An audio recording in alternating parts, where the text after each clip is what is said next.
no pangin he lim puyam hi kan ngai to tel puy nga ya tai ro so nen tiran science te subject thade le kan ti khan me ya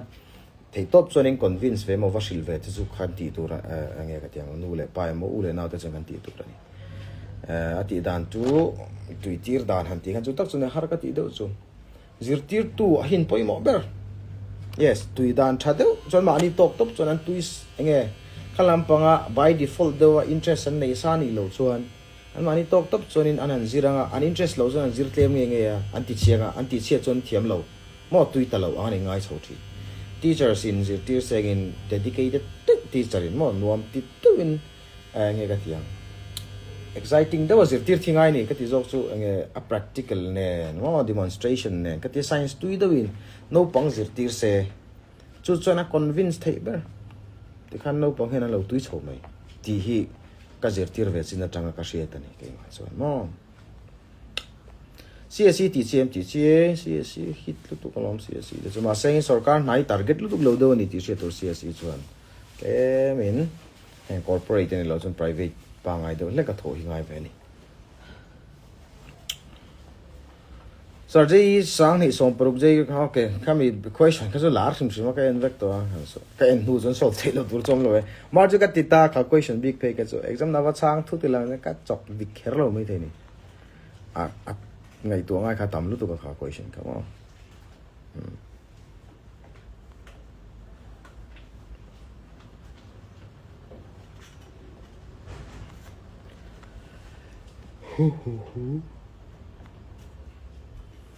in veterinary science zon hu yan in SSC RVC hi nge atanga army nge RVC khalampum SSC RVC khalampum ko shit ndo ko shit lo soi te ka shit lo ma sengin khami veti lampang ang chi khasu army ya yan in an la thau mai thaya ase posa tam vak thein ka ring lo yes an la thawang veti mo vel doctor hey army a hen o civil an lakang thogen la hi na sang sang ta lu tu chi sang sang tho thei army chung a yan army lampang tui tan chu civil lang thawi ni ti mai tang ngo ka ti jok chu na sang sang hin mo ve vek thawa charnang chu engineer lama ethiam ibon po ka ti ma se politics ale lama she te an nei ve phot la sai ang ti ani do chu sai alo mame engineering po ka thiam chong lo tin politics po chu ka chong lo football po chu ka chong lo tin mi shalo ti tur ko phejan ka shalo lu tuk zo ka ni chu tin mi lo chiar ve phot la han ti tur phejan no ka sak lu tuk ka shalo lu tuk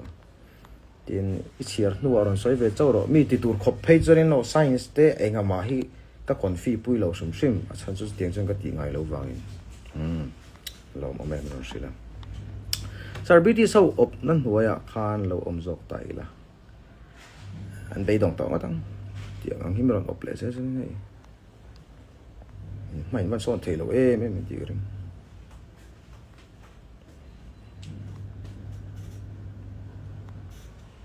calculus 12 kan omita college match measure kan to adi calculus 12 in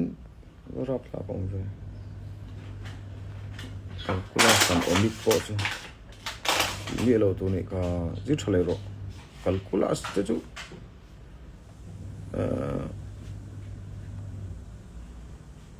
mathematics portion pakhata chu na poi mo ber pola neng chu calculus mo man na tam me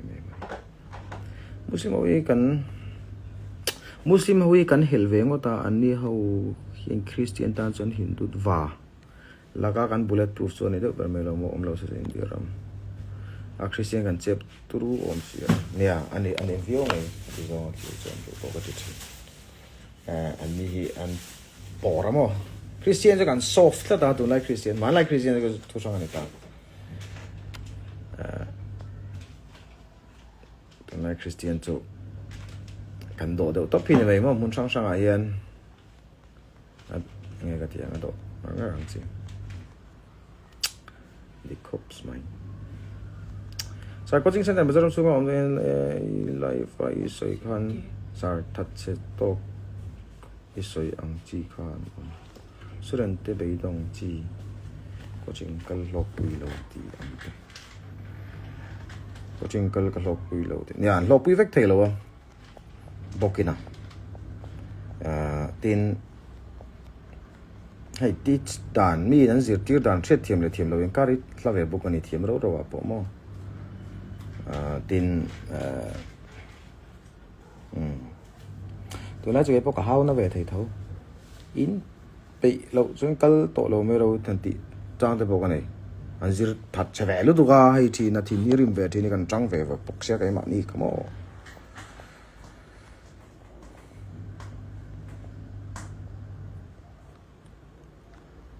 Sar physics big chút sáng nay xong pan hi advanced cái end là số anh phải nghe cái sách tiếng tổ big lo advanced question xong cái gì later in Australia cho tụi mình chỉ làm hi kaldan lo soi chi